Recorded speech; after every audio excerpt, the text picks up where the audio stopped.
Do we have the one for headset? Yeah. Calm down. I think this will do. Yeah, I'll just leave it here so I won't forget.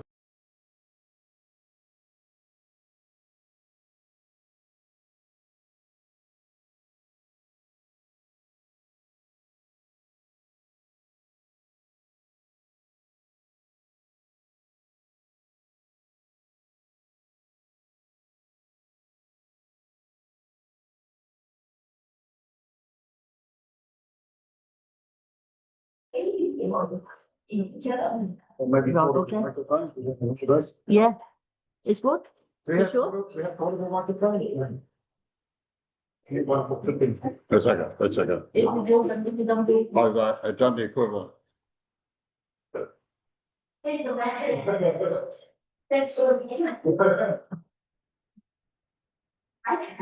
Oh. Your screen. Hmm. Your screen is this one.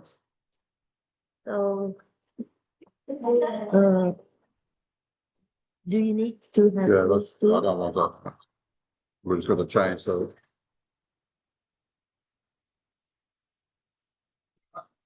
That's better? Yeah. So, is it your choice? That's what, yeah.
Vậy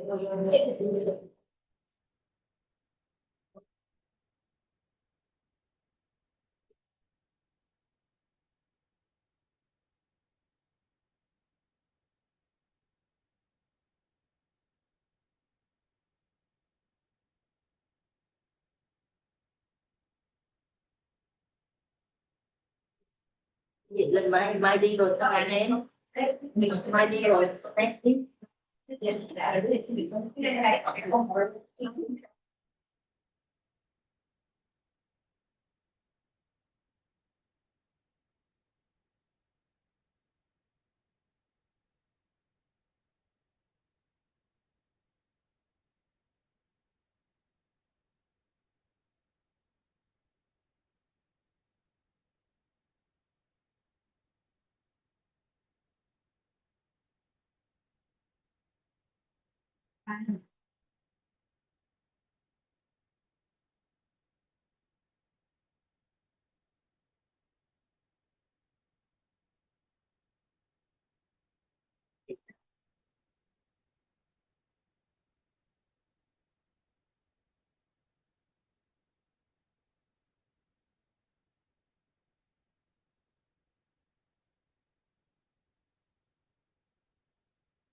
Đi đến gia đình mình năm ngoái chị không nhớ cái đây chị anh đi đến rồi anh ra thà rồi ra mình coi gì anh ra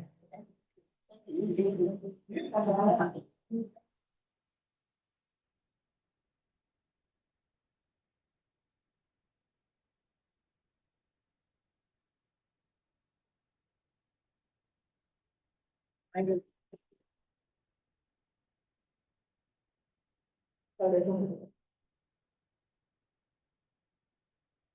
You're gonna start us off? Yeah. You need introduction or no? Yeah, let's start us off. Yeah. Oh, look at this. Yeah. You even this now?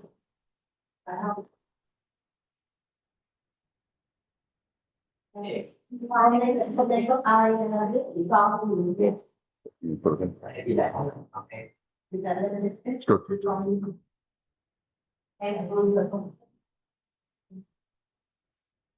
You want to introduce something or you want another stuff? It's all good. It's all good. We'll just get going. No, there's no need. No need. Yeah, it's all good. Okay, will we start? Duke? Yeah. Yeah.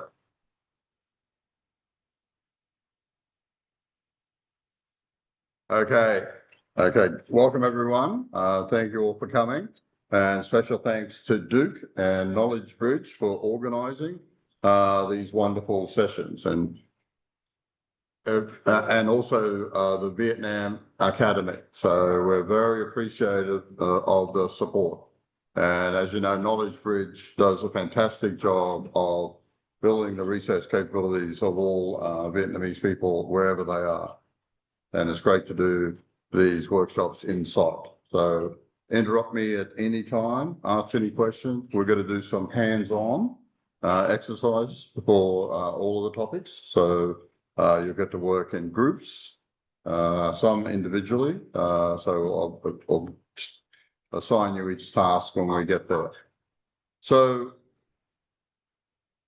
let's start with qualitative research. This is on page 45 of your notes.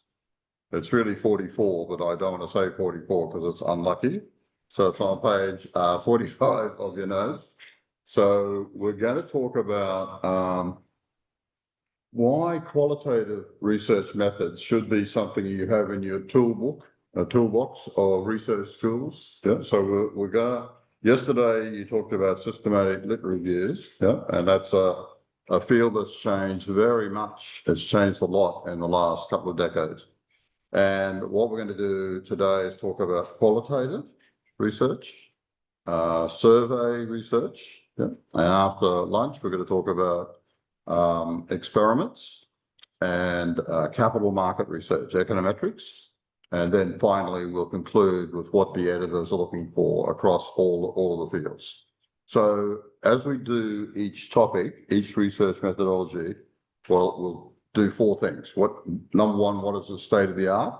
Yeah, so what is the current best practice in this research methodology? Number two, what the editors are looking for, what you should pay particular attention to. Number three, we'll give you some really good examples of the use of that methodology, and then we'll go to where to from here is number four. So where can you go for further information and further resources? So qualitative research really has a place, right? Even for heavily analytical, empirical fields like my field, finance. In fact, I've just written a book on how to do qualitative research, and the foreword to that book, which you have in your course pack, was written by Campbell Harvey and John Graham, who are past editors of the Journal of Finance and past presidents of the American Finance Association. And they indeed are doing survey research in their own research, and they're also doing qualitative research. Yeah? So they think that that is the way of the future, and that the book represents a line in the sand. And the only way you can get at people's expectations is by doing qualitative research. So if you want to think about doing a project and you have all these skills, you could get a paper out of a systematic lit review on your field. You could get a paper out of a qualitative research on that topic in your field. So the system, think about the systematic lit review as telling you what the experts think, what the professors think. But the qualitative research, where you talk to real people, you get to find out what real people think and what's important to them. And that might be quite different from what the so-called experts think. And so you can combine those two things, the systematic lit review, plus the lived experience of people, and that can help you design a survey. So whereas a qualitative study might be only a quite small, like 30 plus people, the survey you probably want to get 1,000 plus if you can. Yeah? So that might, the systematic review plus the qualitative study might inform you of which questions to ask, right, in the survey. And out of the survey, you might think, well, I can test some of these things that have come out, some of these obviously, important things to people. So you might design an experiment, or you might do a statistics econometric study. So we're going to cover all of those methodologies.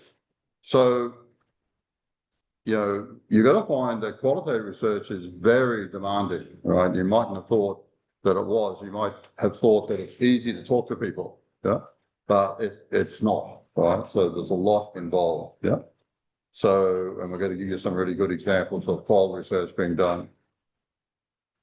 So the seminars, the workshops I enjoy the most when the speaker starts talking about how they had a conversation with a CEO or a financial planner or a market maker, right? And that inspired an idea, right? And normally they write an empirical paper on it.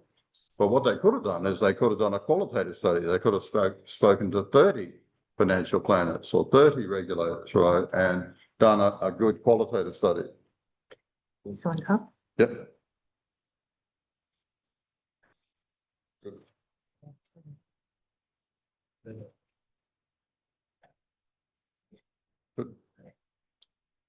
So, if we don't take this opportunity to talk to the economic agents, we're missing a great opportunity, right? So the scientists would love to be able to, do the research more directly. That is, speak.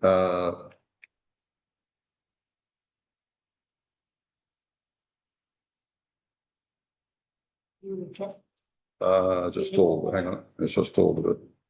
Yeah, they would love to be able to talk to the atoms, molecules, and compounds. And ask them: Is there a Higgs is there a Higgs boson hiding down there? Right? Is that really the building block? But they can't, right? But they must look at us in despair, saying, "Well, you can talk. You're studying economic actors, and you can talk to them. Why are you just looking at the revealed actions?" So we can do that. We can ask the CFO, we can ask the market maker, we can ask the fund manager, we can ask the regulator what they're doing. So it's a great opportunity. And this guy, Lintner, in 1956, so it's a long while ago, 70 years, he did that. He went out and talked to CFOs about how they pay dividends. And that became the famous Lintner model, which is still generally accepted to this day.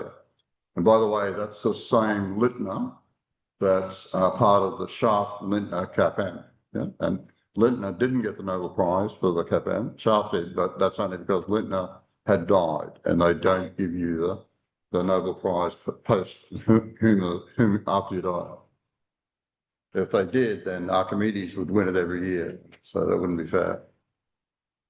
So here's where it's very rigorous, right? A lot of people say, but you know, yeah, I understand about asking people, but they mightn't tell you the truth, right? Well, of course we know that. And also, but the empirical data on prices and returns and volatility might be inaccurate also, right?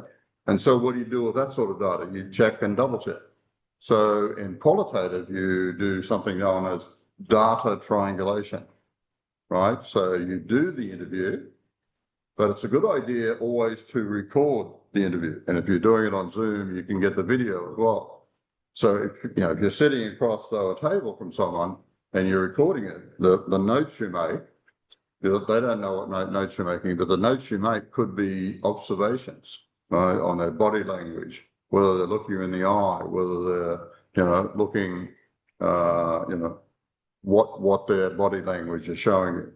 So there's not only what they say, it's how they act. And you might be, interviewing them about how they treat women in the firm. But coming into the interview, you seem to act disrespectfully to a woman in the office, right? So that's observation. And the other things are documents, right? You might be talking to a bank about its services and everything sounds fine. The body language is on point, but then the documents reveal that there's been a huge royal commission into, not only this bank, but all banks, right? So you can find, verifying or conflicting information by doing this data triangulation. Yeah. So that's, that's very, rigorous, but it's not just data triangulation. You can do participant triangulation. So say you're studying a financial disaster. There's been some financial disaster.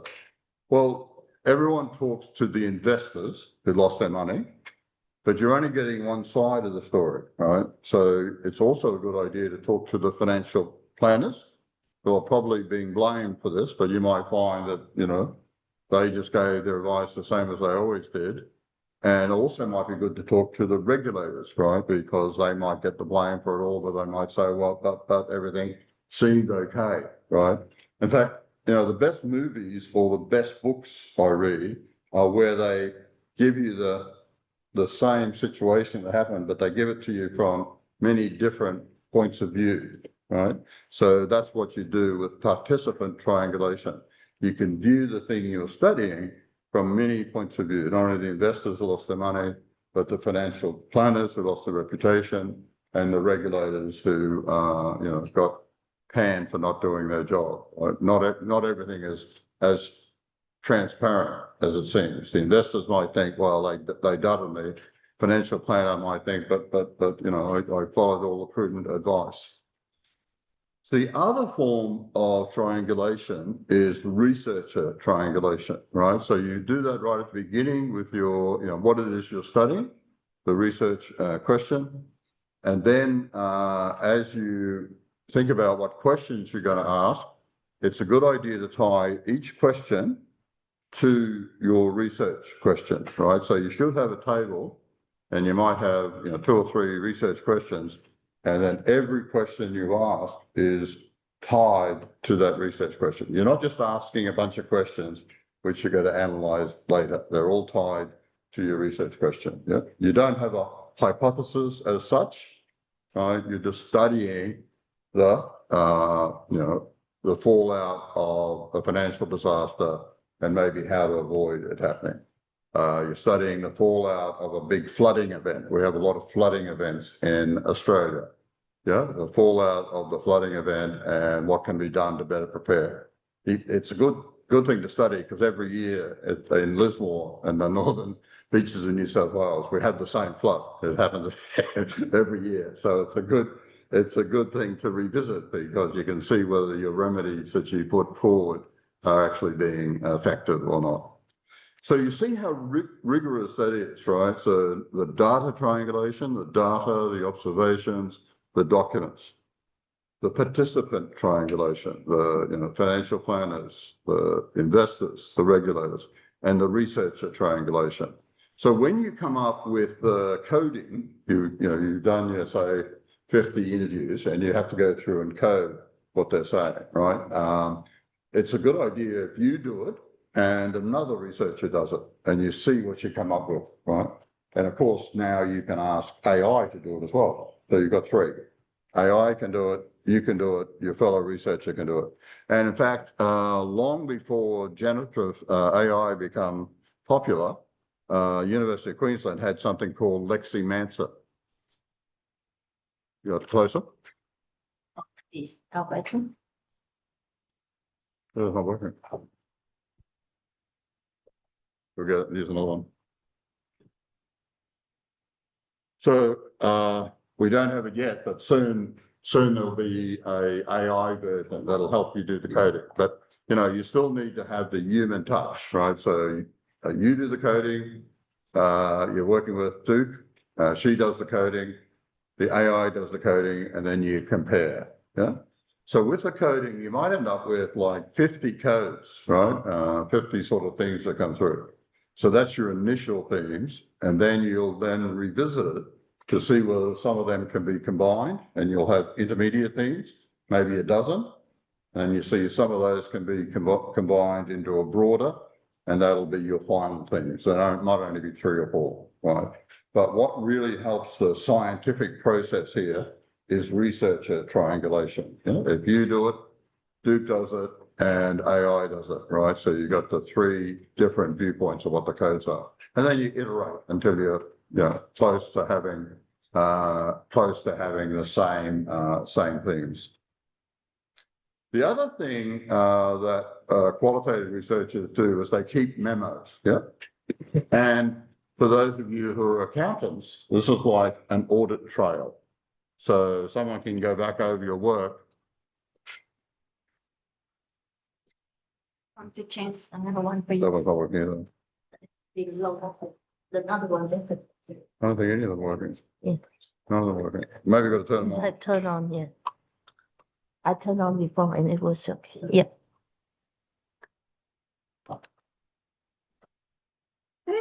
No problem. Yes, good. Yeah, pull it down a bit more. No, that's stop. Push the button again. We can make nó lại tắt. Yeah. Okay. So memos, yeah, and it's like an audit trail of what you're doing. So one is methods. You might have asked, questions about, their age and where they live and all those things up front. But you might find that a lot of people just stop. Oh no, I don't want to do that, right, and walk away. So it's always best to ask those sorts of questions, like where they work, what they earn, what their age is, at the end. Once you've captured all of the information that's truly related to your research question. Yeah. Look, I'm going to tell you a secret. Most people don't like telling you their age. Yeah. So you don't ever ask someone how old they are. You can do age brackets, that might work. Yeah. And most people don't want to tell you how much they earn. So you don't ever ask that. You might use income brackets, right? But don't ever ask those questions up front. Do them at the end, right? Because you might lose people. They might say, no. So you then record in the methods, okay, I shouldn't have done that. I'll have now in the future, from here on, I'll ask those sort of questions at the end. And, reflections. Well, you might think, okay, I'm already seeing a really important theme coming out. I'm studying financial abuse from intimate partners, right? And after only a couple of interviews, I'm already seeing a very big theme, right? That, the abuser is being enabled by, the Social Security scheme, the Social Security authorities and the financial institutions like banks. They're actually not helping the victim, they're helping the abuser. So there might be a big theme already coming out after just a couple of interviews, and you do the reflection. That's separate from the themes you've got to come up with at the end, but it's just a reflection, right? And then analytical, right? You might be, deducing something, or you might be doing some sort of inductive. You see something and you expand it to a general, right? And deductive is you start with a general and go to a specific. So, my colleague in empirical finance predicts returns, right? As a qualitative researcher, I'd have to put in the memo all of the variables I tried, but that they didn't work, right? So I'd be very embarrassed to write down 100,000 variables that I tried and didn't work, and I'm only reporting 5, right? So this is the standard of, that's required of a qualitative researcher, which would severely embarrass an empirical researcher. So you see that this is, it is a very rigorous and demanding area, and it takes a lot longer to do qualitative research than it does to do statistical or econometric work. Yeah. So people say, but, in qualitative research, the samples are like 30, 50, 70, yeah? Whereas, I deal with intraday data and I have several million observations. Well, that's true, but, there's something called saturation. After talking to 50 people, you might find for the last 10 interviews that no new themes, or your themes are increasing like that, but then they flatten out. So that no new themes are emerging. And people say, well, but, you're just going to pick these 70 people. You're just going to pick these, it's not a random sample. You didn't go to the phone book. Well, let me tell you, empirical work is not random either. People study takeovers. They go and look at firms involved in takeovers. It's not a random sample, right? So most of the studies you see are not random samples, right? And in qualitative, it's purposeful. There's no good going, if you're studying financial disaster, it's no good going out talking to a random group of people. I can assure you that 99.9% of them haven't been involved in a financial disaster. So you've got to find out absolutely nothing. Yeah. So you're best to look at the people that were involved in the financial disaster, talk to the investors involved, the financial planners involved, and the regulators involved. That's what's known as purposeful sampling. And you want to take into account how different the people you interview are from the general population. Well, you can get the characteristics of the people you interview. We know the characteristics of the general population because we do a census every few years. So you can compare the characteristics of the people that did the interview with a random sample of the people in your country. So you all think you can talk to people, right? So you all think you can talk to people. We're good. We talk all the time. I talk all the time, but that doesn't mean I'm going to be good at doing an interview, right? So it's got to be focused. Yeah? It's got to be focused on the research question. I have this grand idea that if your job, the job you're doing matches your vocation, you're going to be a really happy person. Yeah, like I am. Yeah. So I love my job. I do it for nothing, right? So in fact, I am doing it for nothing too, kind of. So she's not even listening. So if your job matches your vocation, then I think you'll be really happy. But I have no idea how to do qualitative study to get to that, right? Because if I ask them what I asked you what job you've got and what vocation you have and whether you're happy, there's really no way I can get to what I'm after without leading you to it. But I'm not allowed to ask leading questions. Yeah, I'm not allowed. I could wait until you're on your deathbed and talk to you, but you're not going to be worried about a job, yeah, or a vocation. You're going to be worried about the time you spend with your loved ones, or things you didn't do.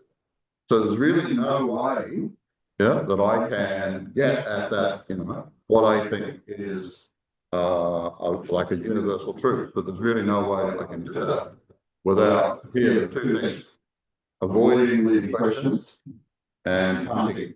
There's a bit of feedback too.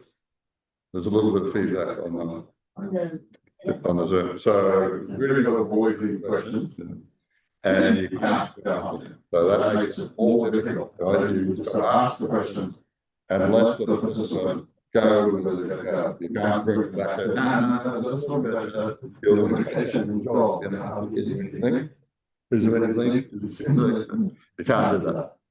It's silly to ask, when you've got a blind person in front of you, it's silly to ask yes, no question or A, B, C, D, E questions, because you can get them to give a full answer. Yeah? So, and you've got to avoid questions with hidden meaning, right? So some words are very loaded. You have to be very careful. So, for example, if I ask you how much debt you're prepared to take on to gain an education, I think you'll give me an answer.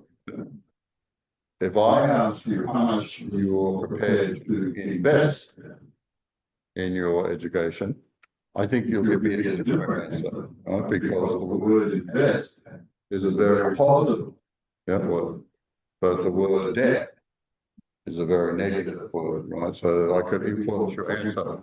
Every time will look at the same question, but it could lead to very different outcomes. So here's this, remember I said you should tie your interview questions to your research questions. So here's what the editors say they would like to see in your qualitative paper.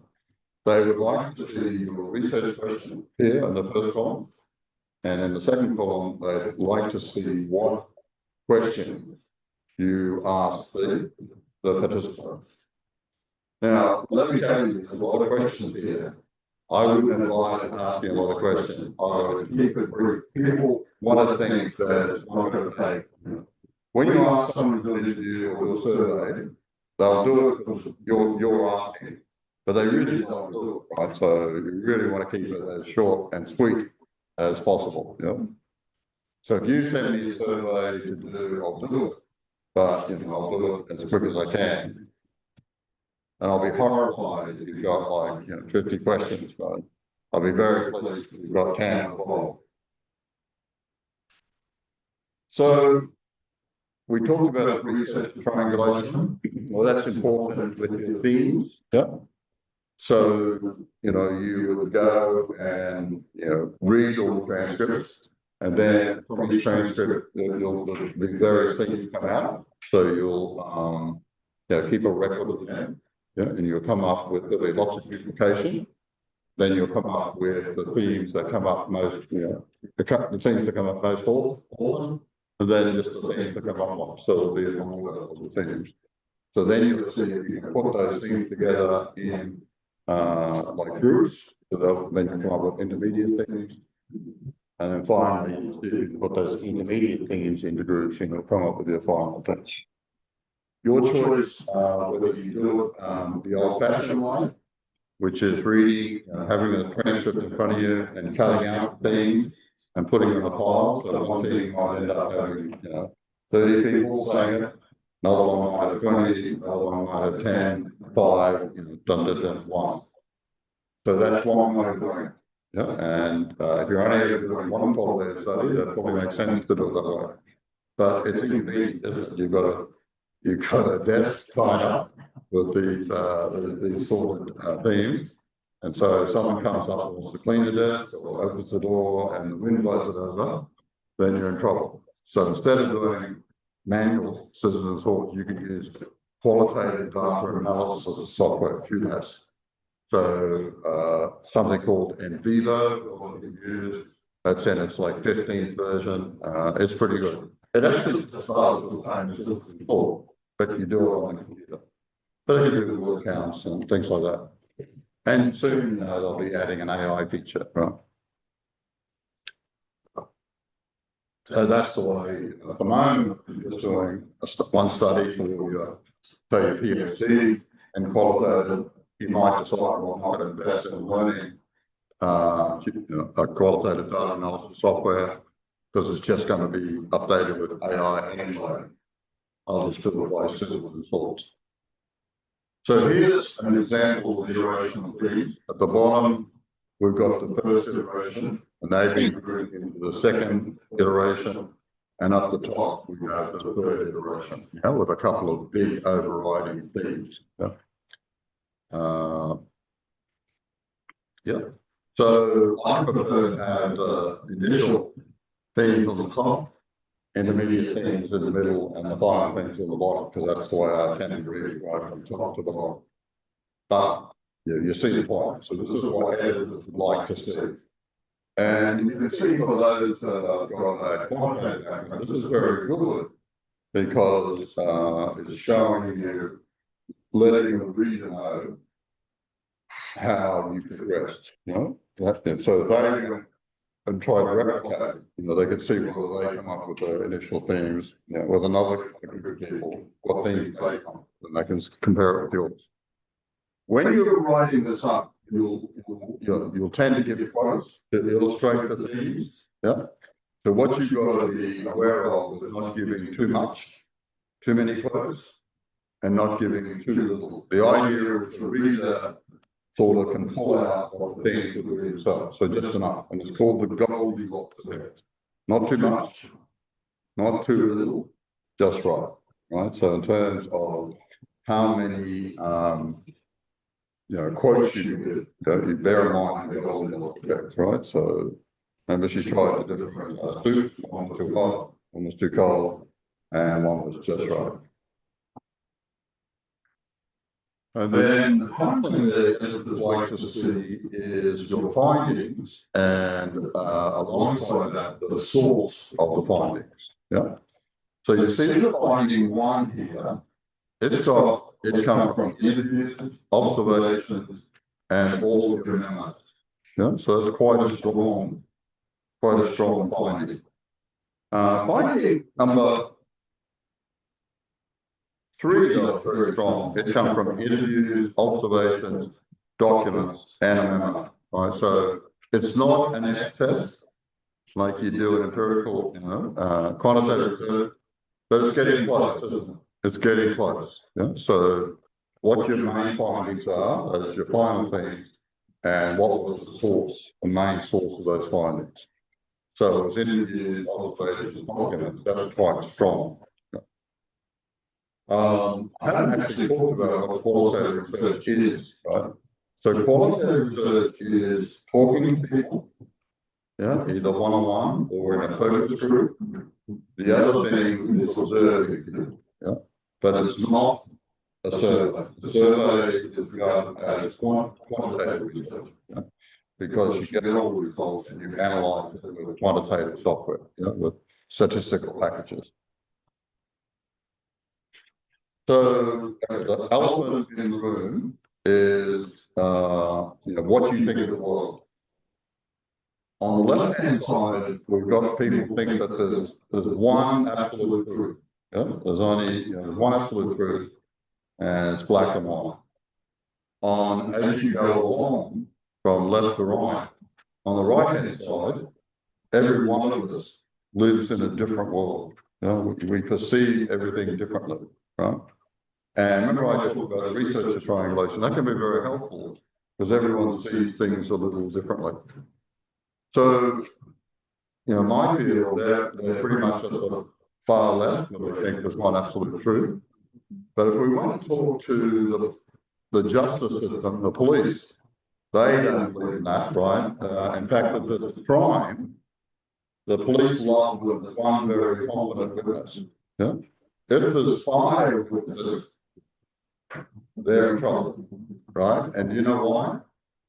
Even though all 5 witness the same thing, they all will have different versions of what happened and in what order. And so when it goes to trial, the defense attorney will point out all the inconsistencies in their evidence, and the case will be dismissed. right? So that tells you these people aren't trying to lie. They're giving testimony as to what they saw, but they all saw different things. When I walk into the room, right, I don't look around at everything in the room. If I did that, that's why robots have trouble. If I did that, I'll be scanning everything here, right, to know whether I can take a step or whether it's safe or not. I have a map of a room in my mind, right? I don't actually see most of what's in the room. I just have a map, knowing there'll be a walkway and a lectern up the front, right? But I haven't noticed everything in the room. It's a very, very rare person that notices everything, right? And they've normally got something wrong with them. That's they've got some sort of not disorder, but it's got a name. I can't think of it, but they notice everything, and it's tough on them. So they can tell if anything's out of place in a room. So, the truth is we do see different versions of reality. And that's why I tell you, I love the books or the movies where they talk about the same situation, but from different, or show it from different points of view. And it's quite illuminating, right? How differently people see it, right? Your action might be, considered very, generous by some, or self-seeking by another, right? A lot of it depends on how they see the world, right? Their theoretical orientation. So this is very important. So it's important in your paper to state, what your theoretical orientation is, right? So people know. And also important to talk about your lived experience, right? The researcher as instrument. If I've worked in investment banking for many years and I'm studying investment banking, well, I should reveal that, right? That I'm, not a complete objective observer. I've actually worked in this industry for a couple of decades, right? So that can help the reader see through your lens, what's going on.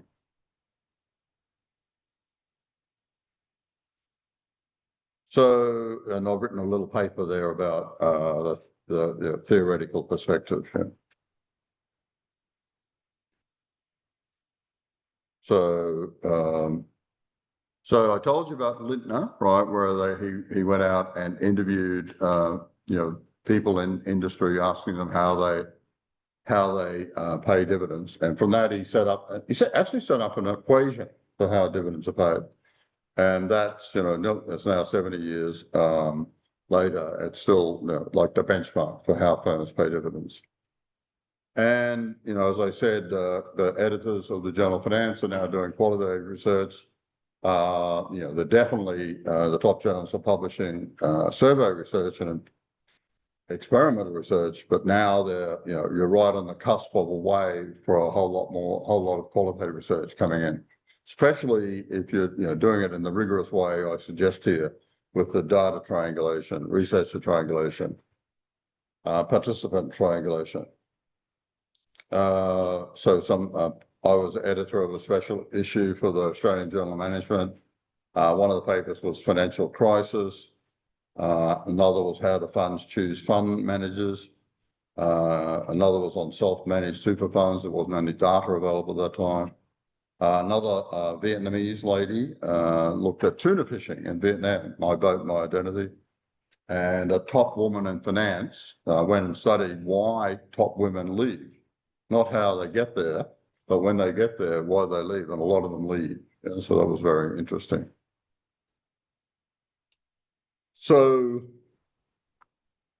in Australia, at least, right, ethics is very important. If you're doing any research involving human subjects, you have to get ethical approval beforehand. So, even the great universities have trouble with this, right? So I'm going to give you examples from Yale, from Stanford, and from Princeton. So the Yale experiment is very famous, right?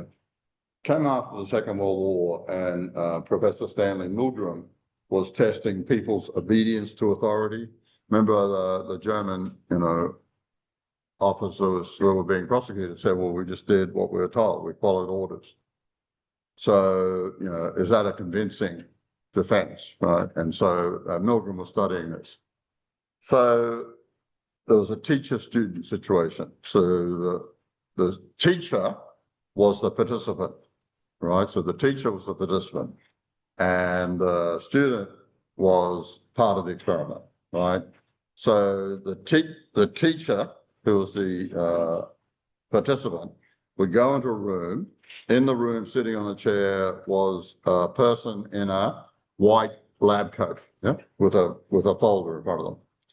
And the student was in another room. So the teacher didn't see the student, but the teacher had a bunch of questions to ask. So the teacher was told to ask these questions, and and eventually the student would get one wrong, and the teacher was told to push a button, giving the student an electric shock.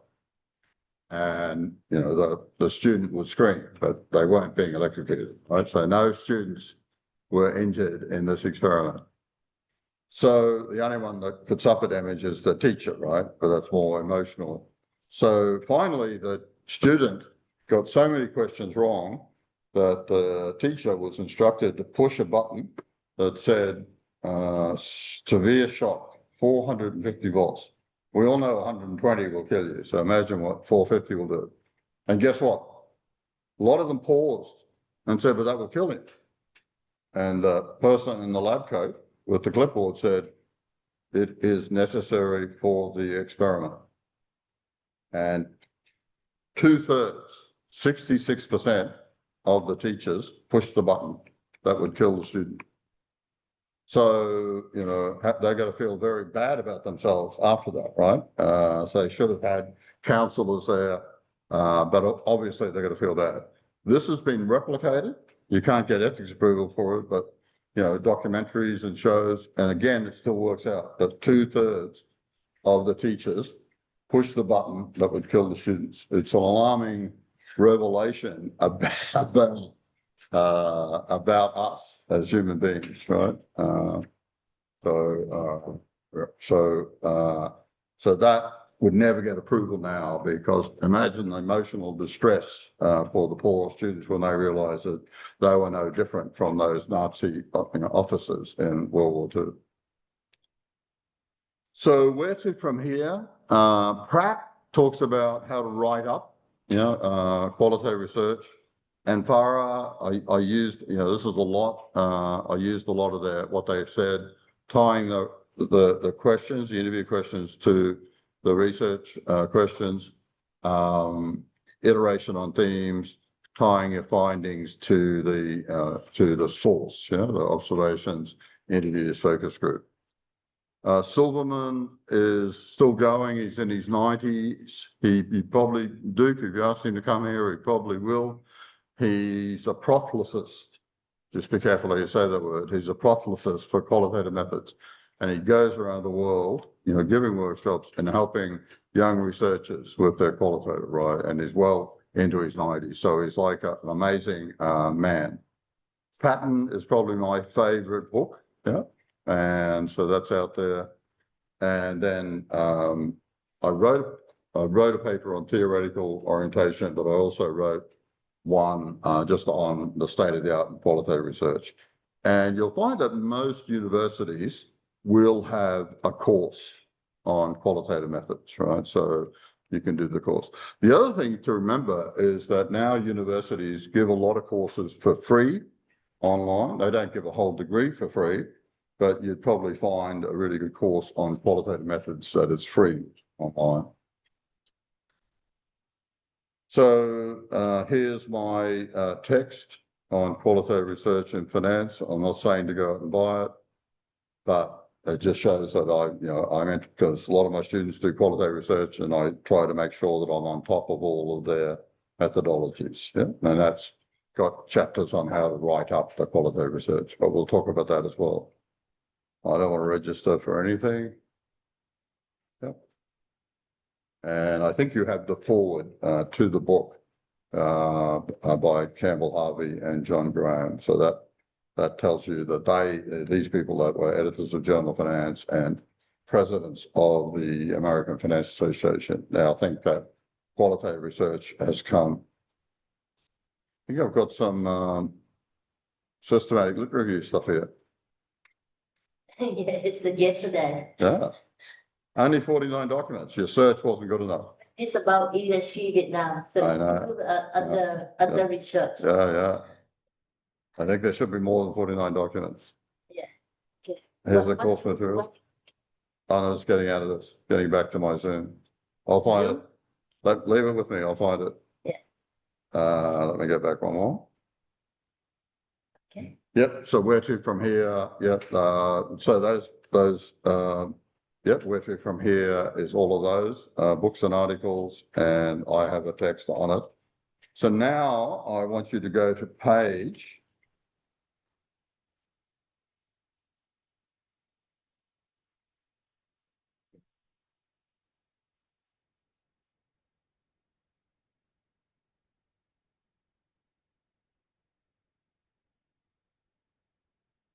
I think it's at the back.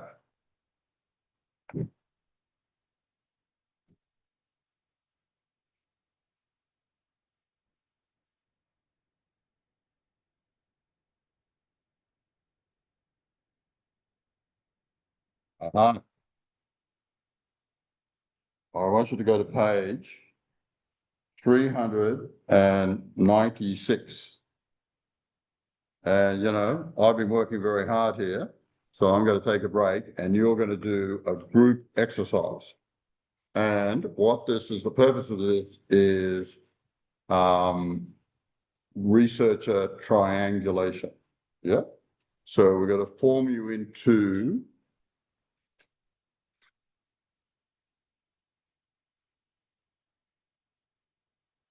5 groups of 5. Yeah, 5, roughly 5. It can be more, but roughly 5.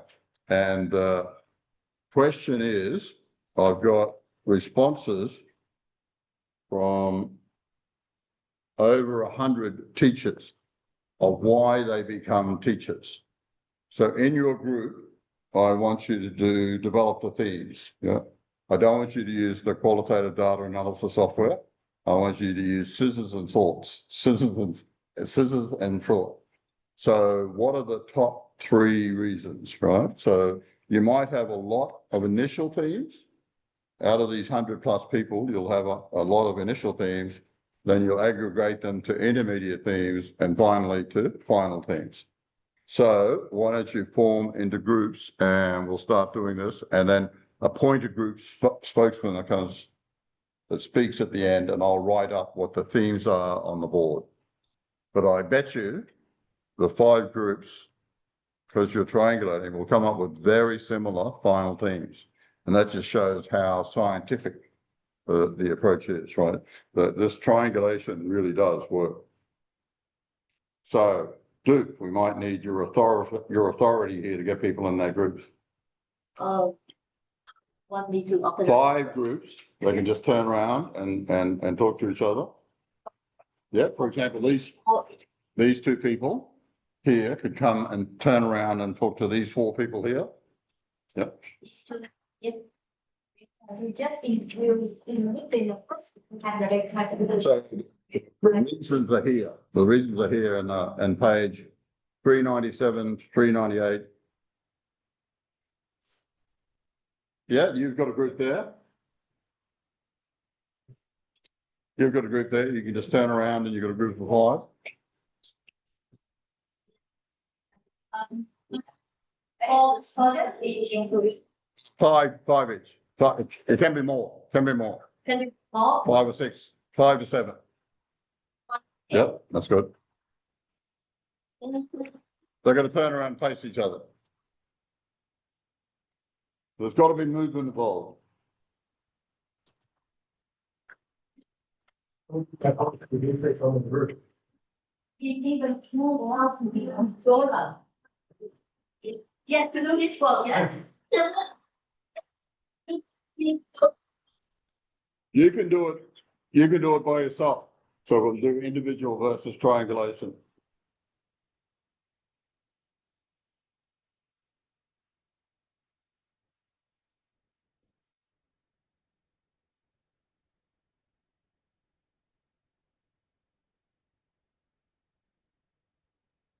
nghĩ như một này để chọn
chưa sợ đẹp chờ Chị assistant đấy. Nhìn hỏi nhớ anh sẽ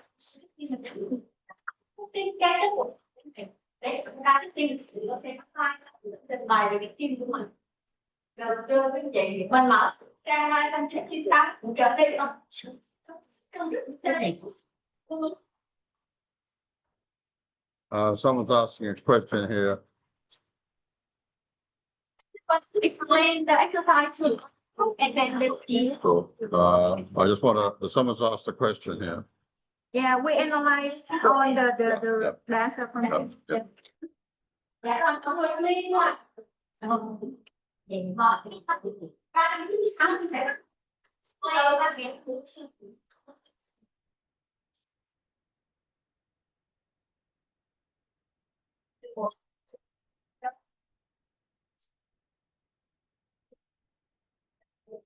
Duke,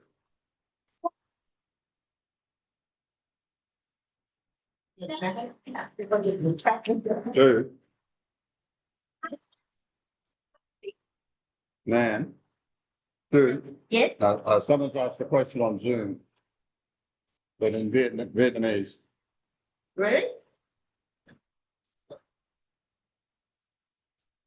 No, don't worry. They just Ruby just give instruction how to do the group for. Okay. Yeah.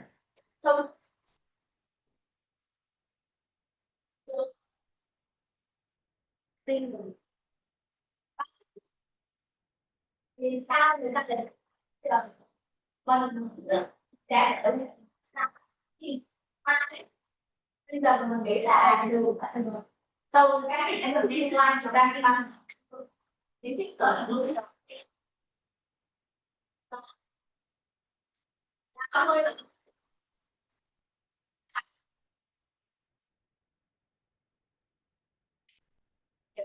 thấy đường tắt xíu. đồng cái cỡ mình đang như để đọc sao Page 397. 397.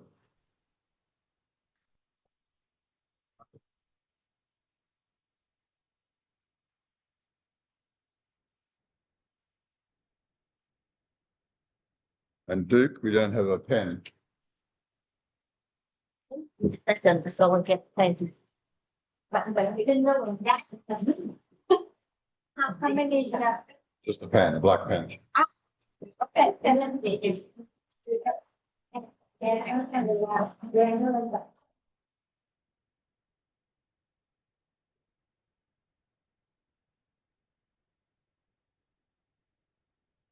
Okay.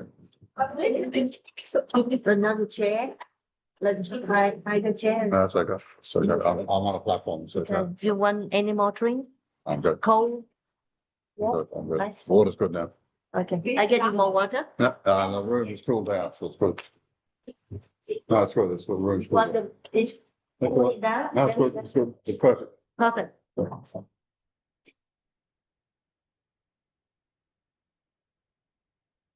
And I just make it bigger, I'm sorry.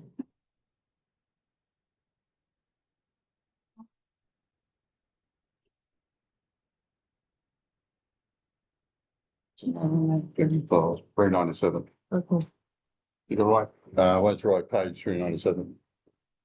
397. Yep.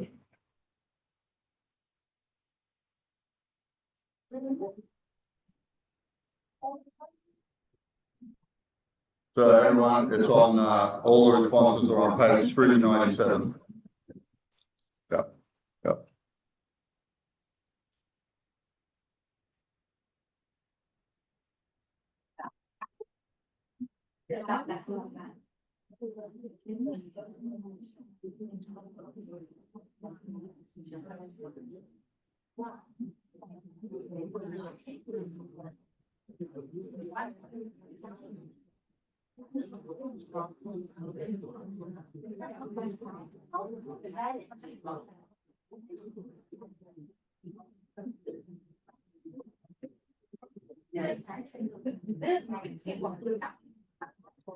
So 397 is the solution. Solution 397.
Đây, thấy thấy trả lời đi nè.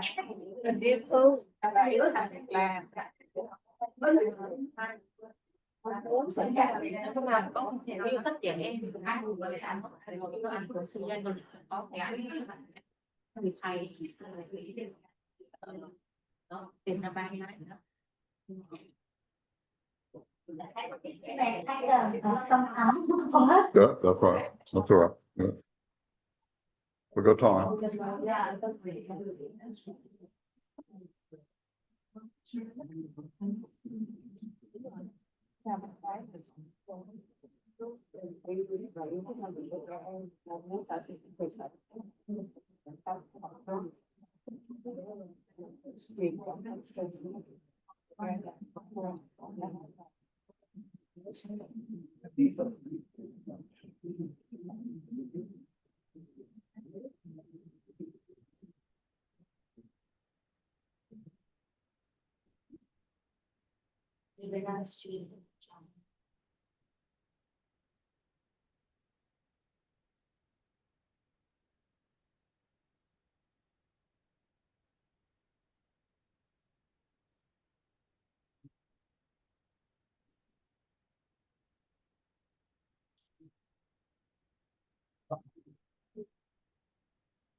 Back to me, I control that. Bring it back to me, I control it. Bring it to me.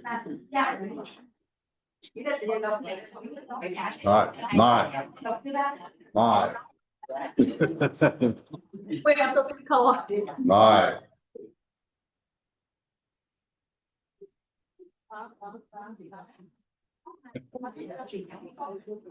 Or compromise. Compromise. I like it cold.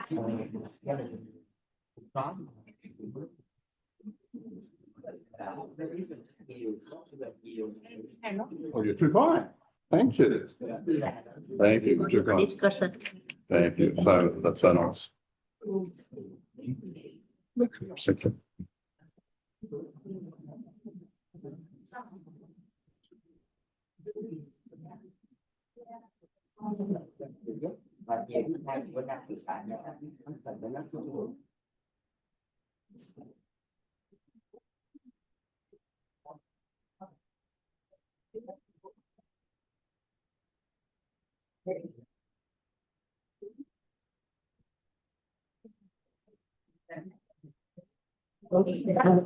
The coffee, iced coffee, how you want to make milk with condensed milk or with the fresh milk? Condensed milk is good. Yeah, It's like the Vietnamese style. yeah, it's good. Sure. Yeah. Strong or not strong?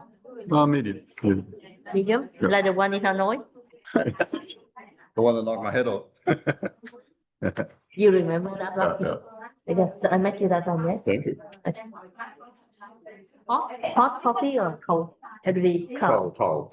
So, we'll take a break at 10 once they report back and then Yeah. we'll, But you know, while they're working, you can have, yeah, and resume at 10:30. yeah. You want me to turn on the camera for you? No, it's okay. They're on The Zoom doing. camera I turn off the camera for you so you can. No, no, no, fine, fine. I'll eat, in the break at 10. Oh, okay. Oh, sorry. It's okay. I didn't see you. But- Yeah, yeah. All right, Yeah, all good? yeah, all good. Okay. So take the way, huh? Yeah. You copy paste. Yeah. All good. Oh, that's good. Thank you. You want the, you got another one? Yeah, let's throw this out. There we go. Yeah, thank you. You got another one? Yeah, yeah, yeah.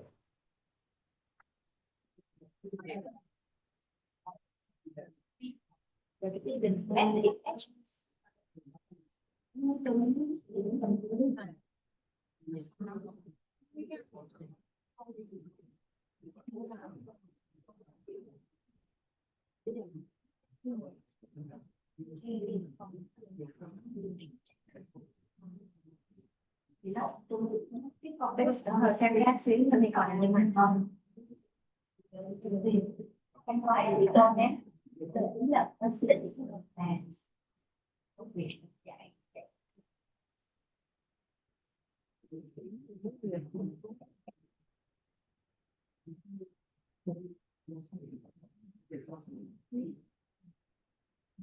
quan điểm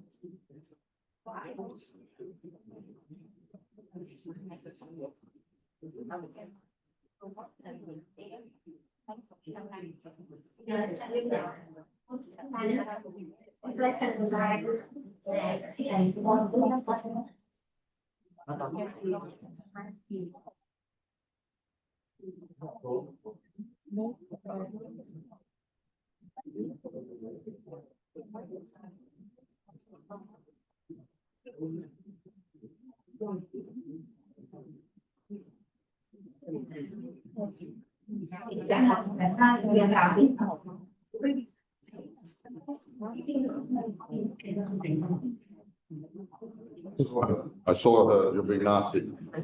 You're being naughty. Naughty Nan. We'll put you in the corner, facing the wall.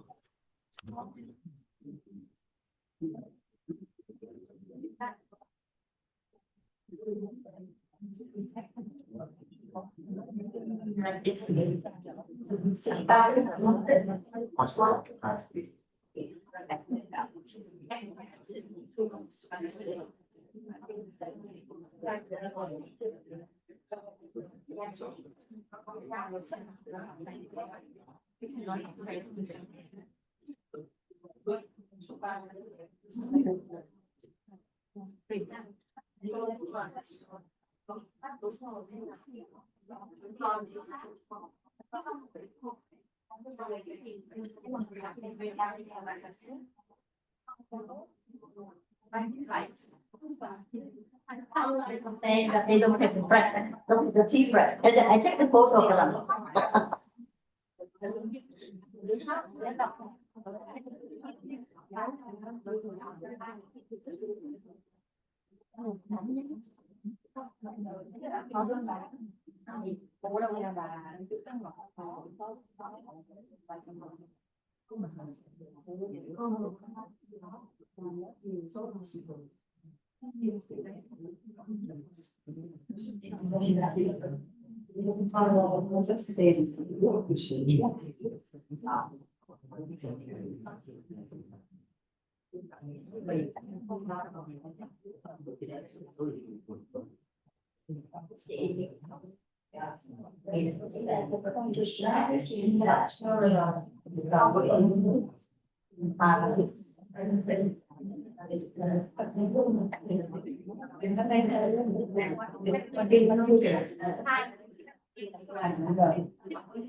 เฉพาะผู้ชายแล้วที่เราเป็นสองการดูแล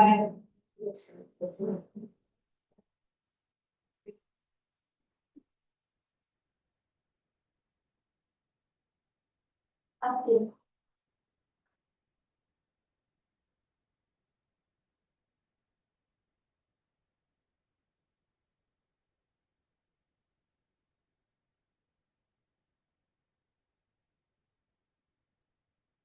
One question in the chat, you want me to read out for you? Yeah, what's the question? Give me a second. What's the Wi-Fi here too? Oh, Wi-Fi here. So,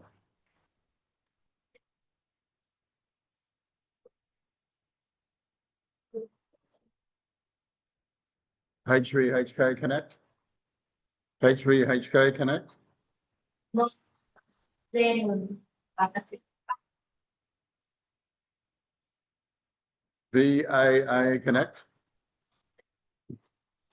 Oh, this is different. No, viết trên bảng luôn đi em. em biết Oh, I'm not ahead of this. so the participant can have to. Thank you.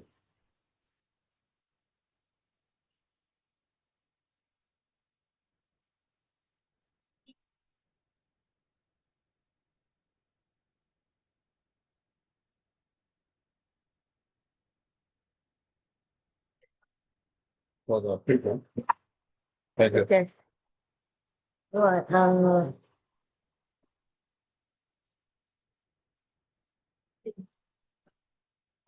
rồi với đầu nhìn Okay, you have 5 more minutes, so start preparing your report. Start preparing the report. Top 3.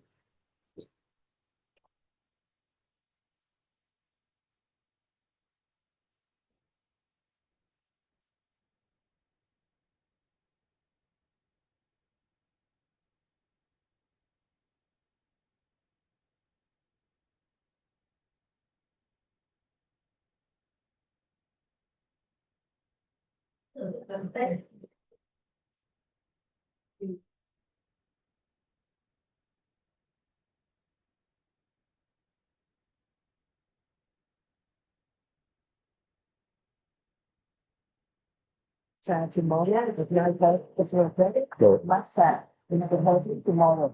Lunch. Yeah, fine. 30? Yeah, Stretch. yeah, tomorrow too. Yep. Cindy and you.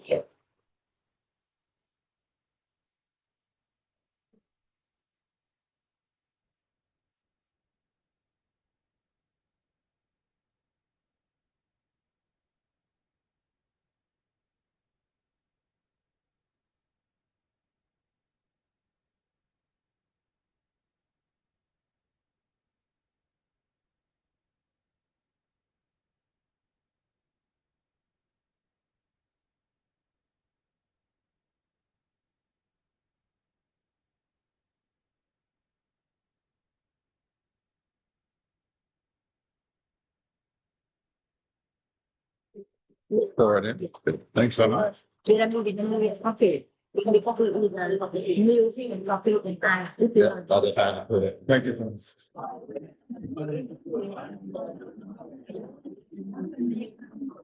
Thu Nguyễn đó đó chị đó đó đấy chị đây mốt là hai chương trình S thì còn phải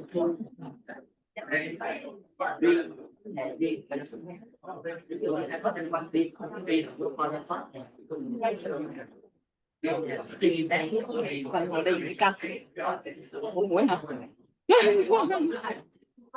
buồn mũi đã tối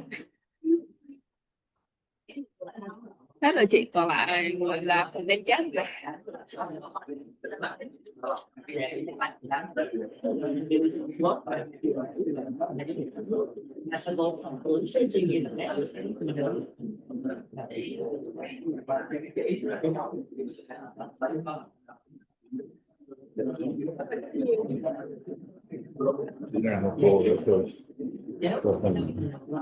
Thank you. Some peanut? You want some peanut? No, I got some. I give you some straight one. Give me this one.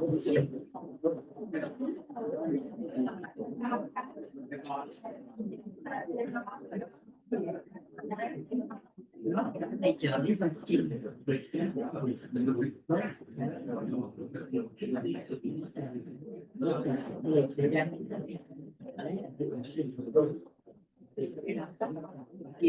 để cái kỳ vật nào đó There. Okay. Tissue. You want tissue box? I take it away, okay? This one, this one. Yeah. There.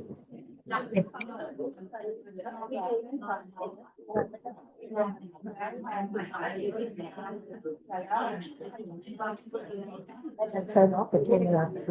No, go again. This is the camera. I've got about to start again. Don't hit. You put it. Oh, yeah, I'm about to start. Or you just start. Okay. Just when I feel, give you some break. Yeah. Yeah. So, you know, the background is okay, but you know, it just don't see you.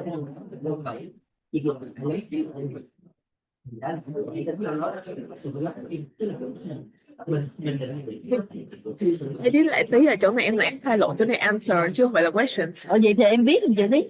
Chị copy luôn xong thôi mà. Em gọi chị gì vậy? Nãy em gọi gì vậy? Em gọi em nói có bạn ấy thôi chứ đâu có gì. À xong. Không bao giờ trí nhớ của bạn diễn ra là giống như là Người đẹp này lắm, đâu thử mình.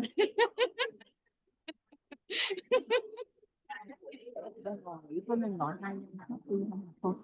Cho bác biết cà phê Việt Nam mà ở dưới pha đẹp. hay là mời cà phê Việt Nam.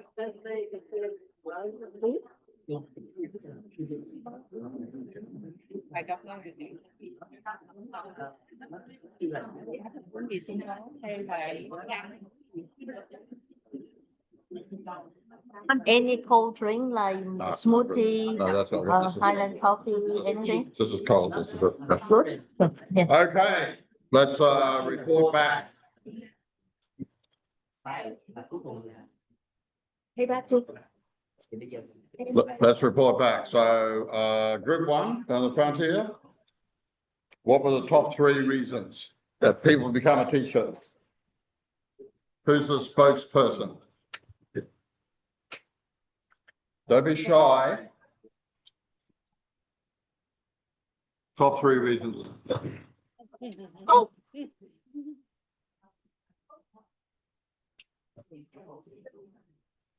Wait, Someone brought it. okay. Very good. Stop the Rosie. I think that extra will come Yeah, here yeah. and write down the keyword. No, I'll do it. Oh, you want to write it? Okay. You do it. You and do then they come. So you write. You're right. Okay, so this group, Teaching assistant. first group, The first group.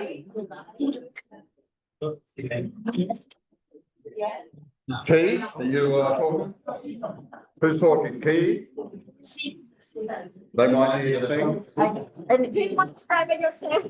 No, you're right, talking. Right small. We have 5 groups, right? So 3, And 3. so no, we've got 6 groups. And just 3 pieces. Okay. Okay. Hello everyone. Hello everyone. I would like to say the 3 reasons that we would like to cover the 3 reasons that lead us to choose the teaching profession. Well, the first reason that is because when we teach, we will have flexible time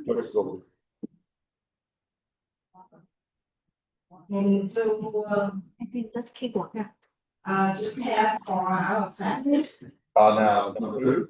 Yes, the number 2 reason is we have a passion in learning new things. Passion for learning.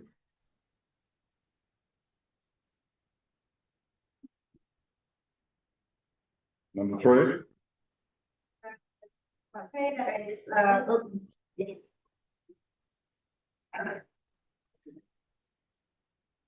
Push the button. Yeah, I don't know. learning and passion for learning and Number three is we want to make an impact in the student life. Impact on students. Yep. Learning and what? Now? that's why it's the passion for learning. Teaching. And teaching, yeah, and teaching. Yeah. Thank you. Yeah, thank you. Okay. Good. Yeah, back to group two. Hopefully you can, right? I'm discussing in my group, we have three reasons based on the last three questions with quite a lot of responses. The first, the focus is designed to make a positive impact. Positive impact. And the second one is like this for research and so like civil society problems. Yeah, Research. yeah, Research. passion for learning research, yeah. And family support. On career. Yeah. Environmental. Family support. Yeah, family support. Yes. And that's why that's some time. Okay, group three, please.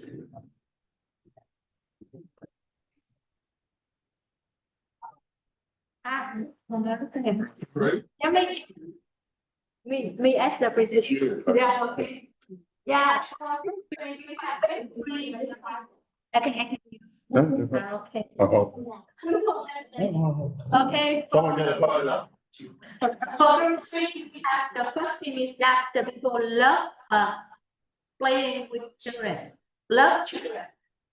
And the second thing is about making impacts. And the third one is flexible time, which means they can.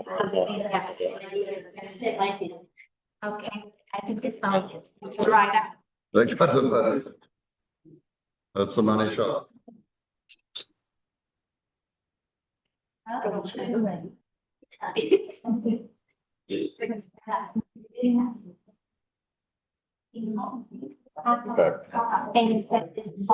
Flexible time. Fine, Yeah. flexible time. Okay, group four. You're all doing very well. And it's natural to be shy. Don't worry about being shy. One. So we have scanned through the responses from the participants and we have agreed on the three key things. The first one is to improve future generations. Impact. Yep, making impact. The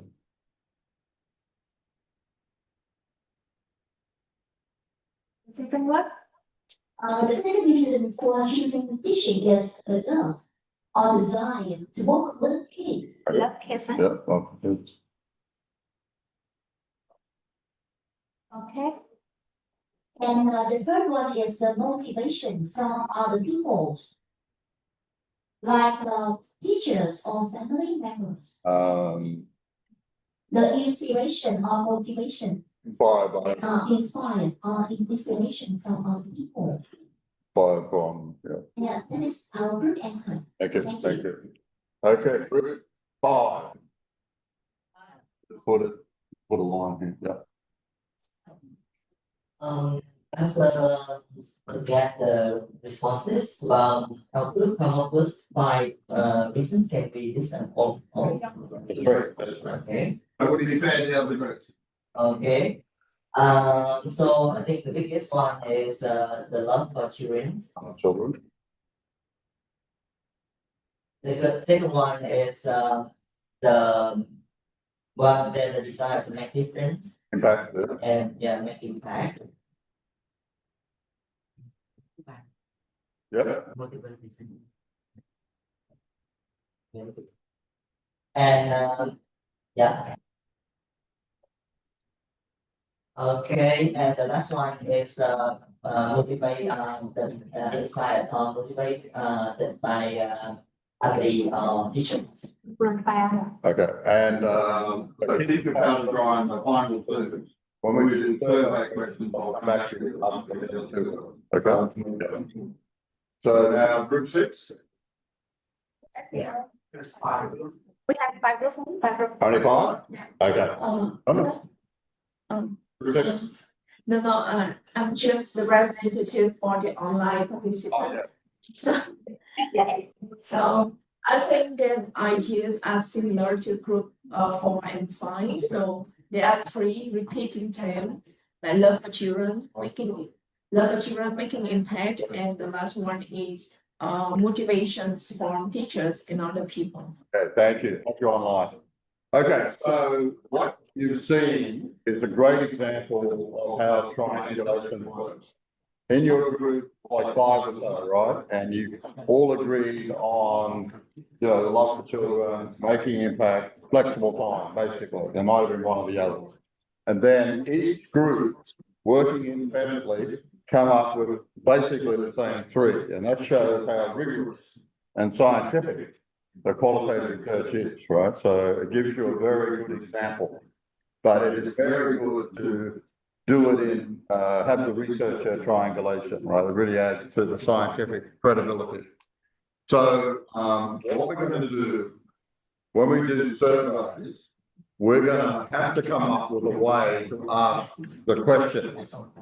Ask questions about why people become teachers. And it's not as straightforward as you think, right? Remember, we really can't go hunting for an answer, and we can't ask leading questions. So we'll have to design questions that will tease out why people become teachers, right? So this qualitative study can form the basis for the questions, right? We probably also would have done a systematic lit review that would have given us other reasons. So we combine the reasons in the systematic lit review, what the experts said, with what real people, real teachers have said, and that enables us then to design the survey question. But it's a lot harder than you think to design the survey question, right? And we'll go through that. So we will take a break now. The online people will be very patient and they're complaining that there's tea break. So we will take a break until 10:30 and then we'll come back and do surveys.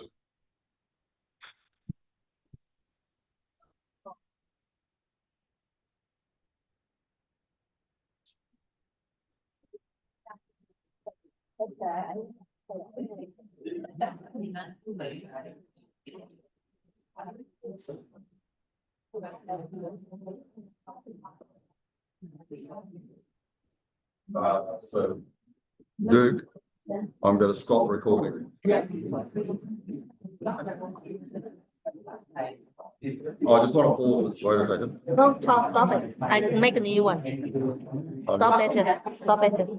Stop it? Yeah. Sure. Okay.